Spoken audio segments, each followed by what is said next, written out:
सुरू कर sir. Okay.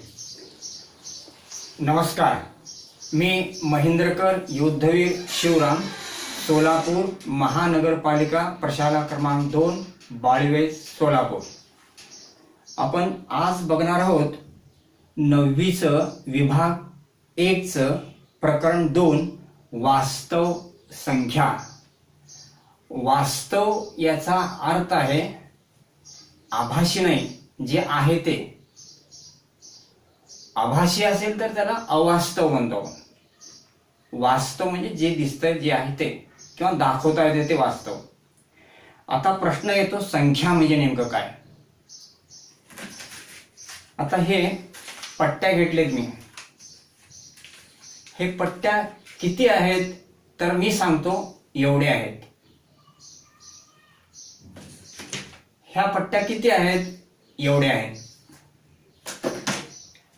हे किती आहेत? एवढे आहेत. तर एवढे आहेत याचं पुढे काय झालं माहिती आहे का? त्याला शब्द मध्ये रूपांतरित केलं.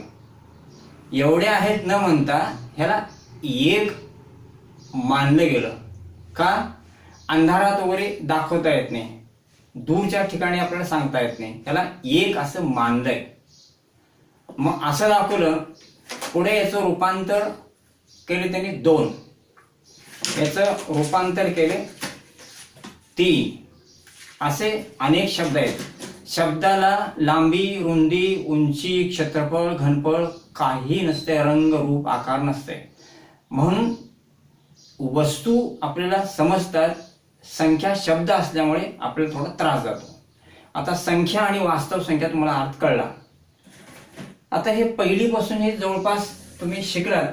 प्रकरणाचं नाव आहे वास्तव संख्या, येत आहे 9वी.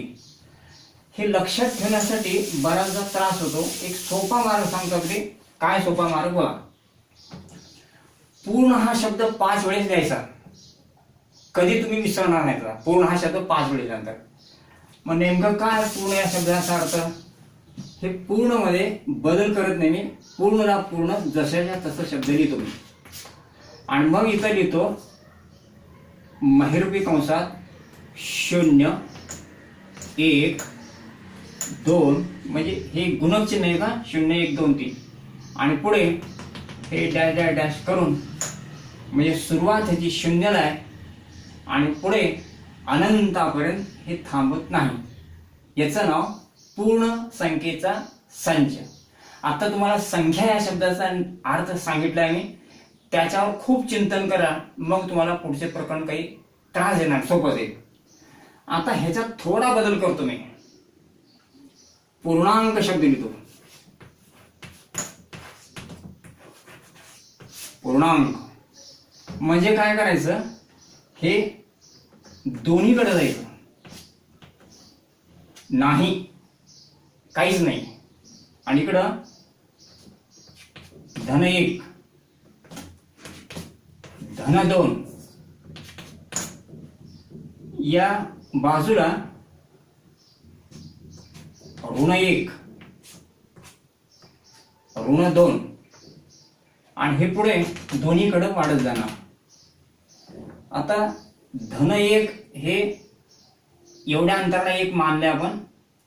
याच्या उलट्या दिशेनं हे 1, ऋण 1 असं मानलेलं आहे. एक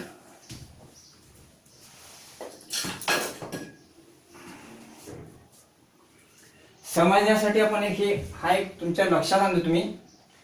ह्या पट्टी हे वरच्या दिशेला आहे आणि खालच्या दिशेला आहे. वरच्या दिशेला धन मानलेलं आहे आणि खालच्या दिशेला ऋण मानायचं असतंय. धन आणि ऋण म्हणजे आता तुम्हाला धन ऋण कळलं. धन 1, धन 2 पुढे वाढत जाणार, हे इकडे जाणार. याला म्हणतात पूर्णांक संख्या.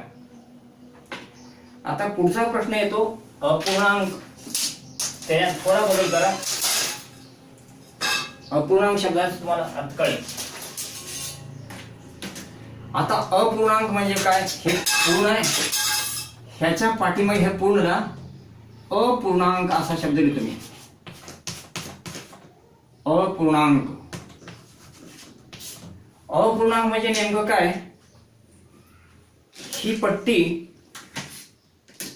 अशी पूर्ण पट्टी, ह्याला मी एक मानलं पूर्ण पट्टीला, याचे दोन तुकडे पडले, हे अपूर्णांक.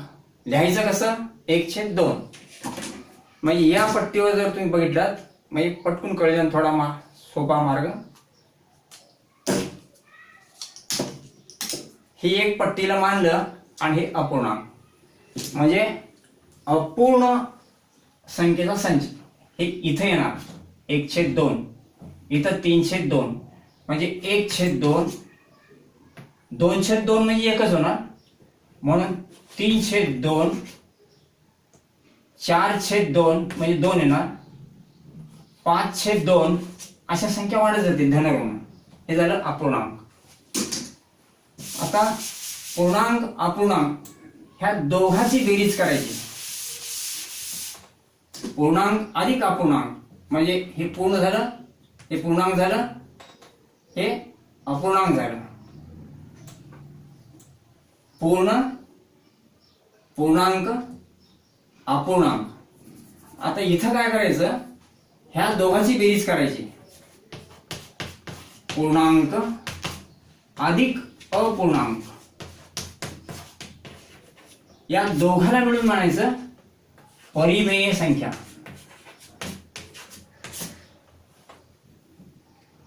या शब्दाचा अर्थ नीट कळला तर प्रकरण सोपं जाईल ना.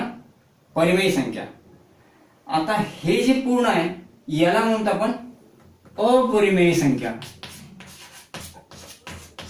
अपरिमेय संख्या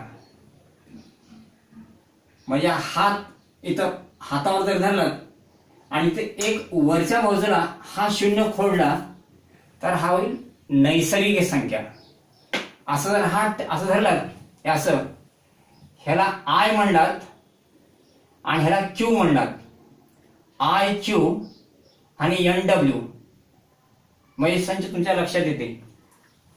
एन डब्ल्यू आय क्यू आणि आर म्हणजे रियल नंबर. हे संच कळल्यानंतर या शब्दाचा अर्थ तुम्हाला कायमचा जर नीट लक्षात राहिला तर थोडं पुढे सोपं जाईल का. आता इथं दिले बघा, परिमेय संख्येचा क्रम म्हणजे लहान मोठेपणा ठरवायचा आहे. ज्याचा छेद सारखा असतो ही परिमेय संख्या आहे. 1/2 आणि हे समजा 1/3. 1/3 म्हणजे ही पट्टी धरली आपण, अजून एक पट्टी धरली मी, एवढीच पट्टी घ्यावं लागेल. 1/2 हे 1/3 आहे, 1/2 आणि 1/3 आहे, म्हणजे 1/2 आणि 1/3. हा 1/2 आकृतीतून कळेल तुम्हाला, हा मोठा आहे आणि हा छोटा आहे. आता रितसर जर करायचं झालं तर या छेदाचा गुणाकार करून हा छेद सारखा करून घ्यायचा. अंशाला आणि छेदाला गुणाकार केला तुम्ही 3 आणि खालील 6, इथं 2 आणि खालील 6. आता तुमच्या लक्षात येईल ह्याचे 3 आणि ह्याचे 2 छेद सारखा आहे म्हणून हे 1/2 मोठा. हे झालं परिमेय संख्याचा क्रम संबंध. त्यानंतर पुढचा मुद्दा आहे परिमेय संख्येचे दशांश रूप लिहा. आता परिमेय संख्येचे दशांश रूप देत असताना एखादी अशी भाकरी असेल, ही भाकरीचे 2 तुकडे पाडता येतात,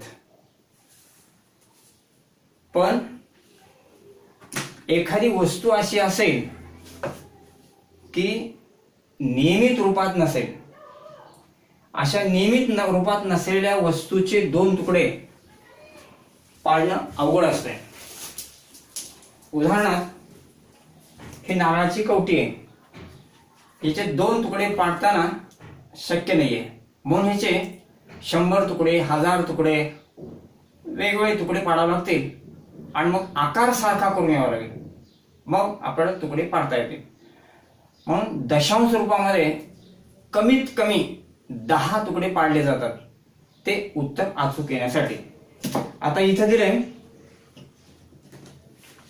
परिमेय संख्येचे दशांश रूप. इथं संख्या दिले 2/5 आणि दुसरी एक संख्या घेतो आपण 2/3 अशी संख्या घेऊ. बघा 2/5 याचं आपण दशांश रूप देतो आपण. आता काय करायचं, दशांश रूप देणं म्हणजे भागाकार करणं. इथं 2 आहे आणि छेद 5 आहे. तर एक सोपा मार्ग आहे, समजा भागाकार अवघड जात असेल तर काय करायचं, सुरुवात 5 गुणिले 0 पासून करायचं. हे झालं भागाकार, काहीच अवघड नाही.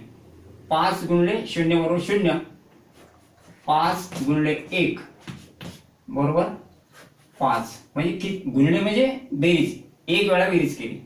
5 अधिक 5 2 10, 5 गुणिले 2 बरोबर 10. आता काय करायचं बघा, 5 गुणिले 0 बरोबर 0, 5 गुणिले 1 बरोबर 5. हे 5 इथं ठेवायचं, हे 1 इथं ठेवायचं आणि हे 5 इथं ठेवायचं, काम संपलं. हा भागाकार अगदी सोप्या रीतीने. मग आता मी काय करतो, इथं 5 गुणिले 1 बरोबर 5, इथं 5 ठेवतो मी इथं आणि इथं 1 ठेवतो. आता होईल काय, हे 5 संख्या मोठी आहे आणि हे लहान आहे, म्हणून वजा होत नाही. म्हणून काय करायचं, आता हे घेऊ आपण. 5 इथं ठेवलं गेलं, 0 वर आहे आणि हे इथं 0, म्हणजे याला म्हणतात भाग बसला शून्याचा. आता होईल काय, हे 2 राहील. आता वरे काहीच नाहीये, आता खालच्या बाजूला 0 घेतला असं म्हणतात. काहीच नाही तर घेणार कसं, म्हणून काय करतो आपण, वरे काहीच नाही, खाली सुद्धा काहीच घेतलं नाही. प्रश्न असा येतो, वरे काही नाही तरी घ्यायची काय गरज आहे. घ्यायची गरज म्हणजे काय त्याची, त्याचं कारण असं आहे, हे पहिलं स्थान आणि दुसरं स्थान आहे, स्थान बदललं. आता हे 2 असे धरले आपण, याचे 10 तुकडे पाडले मी, असे 10 तुकडे होतात. हे 10 आणि हे 10, 20 तुकडे झाले. त्याला 1 मानलं तर आता 20 ला इथं दशांश चिन्ह 10 तुकडे पाडले. म्हणून आता 5 2, समजा आता इथं आपण लिहिलं 5 आणि 2 लिहिलं आणि इथं 10 लिहिलं. आता काय होईल बघा, हे 0 आणि हे 1 10. आता परत ह्याला अजून भाग बसतो, म्हणून हा भाग आपला चुकला. म्हणजे जी शिल्लक राहते ती शिल्लक मोठे नसता किंवा बरोबर नसता याच्यापेक्षा लहान पाहिजे. आता 10 याच्यापेक्षा मोठे येत होतं, म्हणून काय करत होता, 5 3 वेळा वजा केलं. 5 3 म्हणजे 5 5 10 15. आता 5 4 वेळा, 5 4 वेळा वजा केलं म्हणजे 20, म्हणजे 5 चौक 20. इथं आलं 4, दशांश 4 आलं. आता याची वजाबाकी केलं तर 0 येईल. म्हणजे हे झालं परिमेय संख्येचे दशांश रूप. आता इथं कसं आहे बघा, छेद 5 आहे. छेद 5 असेल किंवा 2 असेल तर तो भागाकार संपतो, तिथं संपतो, खंडित रूप होणार. आता अजून एक उदाहरण घेऊ आपण. 5 च्या ऐवजी 2/3 घेतो. आता याचं रूप कसं करायचं बघा, 2/3 चं दशांश रूप.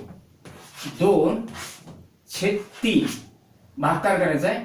आता सांगितलेली पद्धत 3 गुणिले 0 बरोबर 0, 3 गुणिले 1 बरोबर 3, 3 गुणिले 2 बरोबर 6, 3 गुणिले 3 बरोबर 9, असे पुढे जाईल.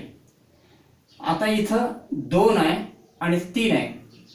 मी इथं 3 1 3 असलेलं मी 1 आणि इथं 3, तर 3 ही संख्या मोठी आहे, ही संख्या लहान आहे, म्हणून आपण वरे जायचं.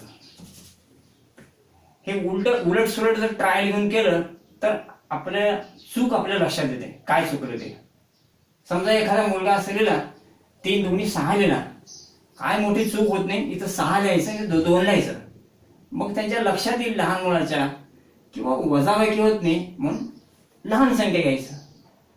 मग इथं यायचं 3 1 3, सरळ यायचं 3 1 3, काही चुकत नाही, काही मोठे काही संकट येणार नाही. 3 परत ही संख्या मोठी आहे, ही लहान आहे.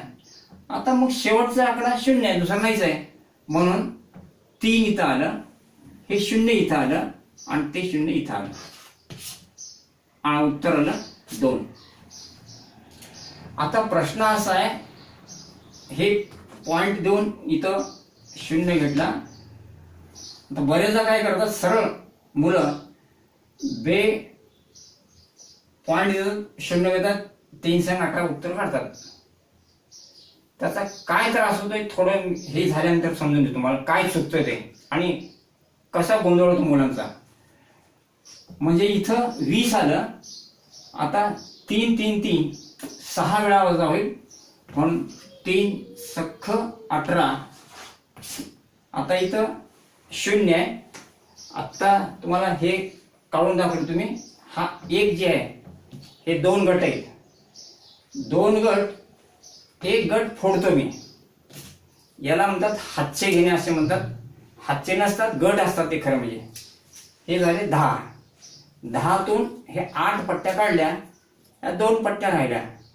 हे सगळं मी काय सांगतो माहिती आहे का, ज्यांना गणिताची भीती वाटते, वस्तू रूपात जर आपण गणित शिकलं तर भीती निघून जाईल, हा सांगण्याचा उद्देश. नाहीतर सरळ मी भागकार फळ्यावर करून दाखवला असता, एवढे साहित्य घ्यायची गरज नव्हती. पण मला एकच उद्देश आहे, तुम्हाला समजावं आणि तुमच्या मनातली भीती निघून जावं, आत्मविश्वास यावा, एवढ्यासाठी हे सारे प्रयोग.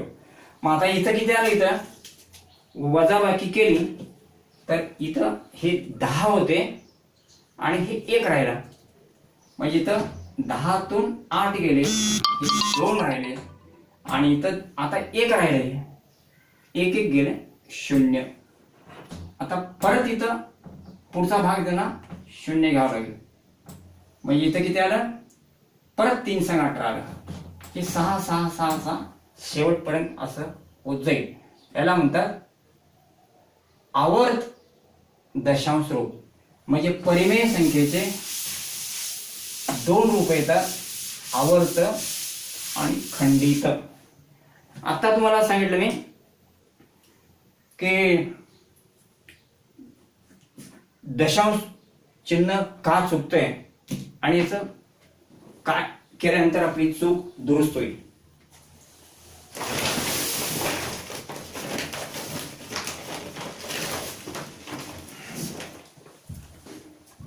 आता बघा, म्हणजे तुमचे चूक लक्षात येईल काय चुकतंय. हे 2 गट्टे आहेत आणि हे 2 काळे आहेत. हे गट्टे असं चिटकून धरताना असे 2 धरावे लागेल गट्टे, हे 2 आणि हे 2, आणि हे छोटे गट्टे 2 घेतले आपण. म्हणजे याचं उत्तर आता बघा, हे 2, हे 2 आणि हे सुद्धा 2. आता याच्या आकारावरून तुम्हाला हे गट्टा मोठा हे छोटा कळेल तुम्हाला. म्हणजे 100चे गट्टे इथे 200, 10चे गट्टे 20 आणि 1 1चा गट्टा आहे 2. आता इथं काय गोंधळ होतो बघा, आता म्हणताना ह्याला 212 म्हणतात, पण ते खूप पुढे त्रास होतो. ते 212 हे मराठीतला शब्द आहे. 212 असं ठीक आहे 212, पण हे 212 नाही. तुम्हाला 100चे 2 गट्टे, 10चा 1 गट्टा आणि 1चे 2 असं म्हणल्यानंतर तुमची चूक होणार नाही. 100चे 2, 10चा गट्टा 1, 10चा गट्टा 1 आणि सुट्ट्या काड्या 2 असं घ्यावं लागेल. म्हणजे तुमच्या लक्षात राहील. 100चे गट्टे 2, 1चे 2, 10चा 1. 100चे गट्टे 2, 10चा गट्टा 1, 1चे गट्टे 2 भागिले 2. आता तुम्हाला नियम सांगितला मी. 2 गुणिले 0 0, 2 गुणिले 1 2 असं पुढे होत जाईल. आणि 2 गुणिले 2 4 असं होईल. आता इथं पहिला हे इथे येईल, हे इथे येईल, हे इथे येईल. 2 पेक्षा 4 मोठा आहे म्हणून वजा होत नाही, सोडून दिलं. आता इथे या. हे 2, इथं 1 आणि हे इथं 2. म्हणजे 2तून 2 वजा होईल आणि इथं 0 येईल. म्हणजे 2 गट्टे होते हे 2 गट्टे दोघाला दिले असा त्याचा अर्थ आहे. संपले 2 पण आला 1 गट्टा, वाटले 2 आला 1 म्हणून इथं 1 आला. हे इथं काय, हे किती जणात वाटायचे, हे वाटले किती गट्टे आणि आले किती गट्टे आणि राहिले किती गट्टे असा त्याचा अर्थ आहे. म्हणजे हे 2 गट्टे होते, दोघाला 1-1 दिले, 1-1 आला आणि शिल्लक काहीच नाही राहिला. आता इथे हे घेऊ. आता काय गोंधळ होतो बघा. आता बऱ्याचदा मुलं काय करतात, भाग बसत नाही, बेसक्क 12 असं लिहितात. चूक काहीही झालं नाही याच्यामध्ये, खरंच काही नाही झालं. इथं गॅप पडलाय म्हणजे इथं काहीच नाही असा अर्थ होतो. पण 0 लिहिणं का गरजेचं आहे, तर ते किती 0 बसतात म्हणून 0 लिहिणं गरजेचं आहे. मग आता जवळपास मुलांची मोठी समस्या असते भागाकार करत असताना. म्हणून काय करायचं तुम्हाला म्हटलं मी, हे जे आपण गट पाडले इथं असं जर तुम्ही केलं तर तुमची चूक तुमच्या लक्षात येईल. हे इथं ह्याचा भाग दिला, याचा भाग इथं सापडत नाही बघायचं. बेसक्क 12 ह्याचा सापडला, ह्याचा इथं नाहीच आहे बघ. म्हणजे 0 द्यायची सुद्धा गरज नाही. म्हणजे तुमच्या लक्षात येईल काही नाही 0 द्यावं लागेल. म्हणून इथं काय करायचं, हे 0 हे वर 1 आहे, हे 1 घेतलं. आता याचे काय करायचे, असे सुट्टे भाग करायचे, 10 तुकडे पाडायचे असे.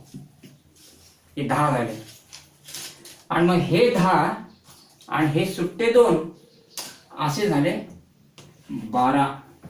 आणि मग हे 12 तुम्ही एका दोघात वाटायचे, 1-1 वाटलात तर हे दोघाला 6 येतील. म्हणजे 10चा गट्टा येणार नाही. ही चूक होते. तर अशा रीतीने जर तुम्ही शिकलात तर ही चूक राहणार नाही. पुढचा मुद्दा बघायचा आपल्याला, आवर्ती दशांश रूपाचे परिमेय रूप देणे. परिमेयचं आवर्त काढलं, आता उलट करावं मी. आवर्त दशांश परिमेय मध्ये रूपांतर करतो, म्हणजे अंश आणि छेदामध्ये रूपांतर करतो. आता मी सांगितलं मी हे 0.666 असं घेतलं होतं. याचं मला काय करायचंय, परिमेय रूप द्यायचंय. कसं द्यायचं बघा. आता समजा हे 0.6 राहिलं असतं, याचं परिमेय रूप काय झालं असतं, अंशाला आणि छेदाला 10 गुणाकार केल्यानंतर 0.6 गुणिले 10 भागिले 10 बदल नाही झाला, उत्तर येईल 6.0 भागिले 10. 0.6 च रूपांतर काय आलं, 6/10 झालं. कळलं बघा, 6/10 म्हणजे 6.0 भागिले 10 झालं. पण आता इथं कसं आहे, .6666 अशी सहज सलग पुढे चाललंय. पण याला लिहिताना काय करतात, 0.6 इथं डोक्यावर टिंबल किंवा असे एक रेग मारतात. आता ह्याचं आपण काय करू, रूप देऊ आपण, परिमेय रूप देऊ. याला काय करू आपण, x मानू 0.66 आणि आता 10 ने गुणाकार केला होता तसं दोन्ही बाजूला x गुणिले 10 बरोबर 0.6 गुणिले 10 याचं गुणाकार येईल 10 गुणिले x. इथं गुणाकार हे पॉइंट इकडे सरकेल म्हणजे काय होईल, 660 होईल. असे कंटिन्यू केल्यानंतर या पॉइंट 6 ला गुणाकार केल्यानंतर 666 वाढत जाईल म्हणजे इथं उत्तर येईल 6.6 भागाकार 6.6. इथं 10 ला गुणाकार केलं तर 6.666 होत जाईल. असं आता आपल्याला काय करायचं आहे, 6.66 नंतर 10x बरोबर 6.6 आणि वजा x बरोबर 0.6. तर याच्यातून आपण वजा केल्यानंतर 10x बरोबर 6x इथं वजावी केली तर 10x मध्ये 1 गेलं 9x येईल आणि इथं 6 राहील म्हणजे x बरोबर 6/9 असा हा भागाकार येईल. 6/9 भागाकार केल्यानंतर म्हणजे 6/9. त्याच्या पुढचा एक मुद्दा आपल्याला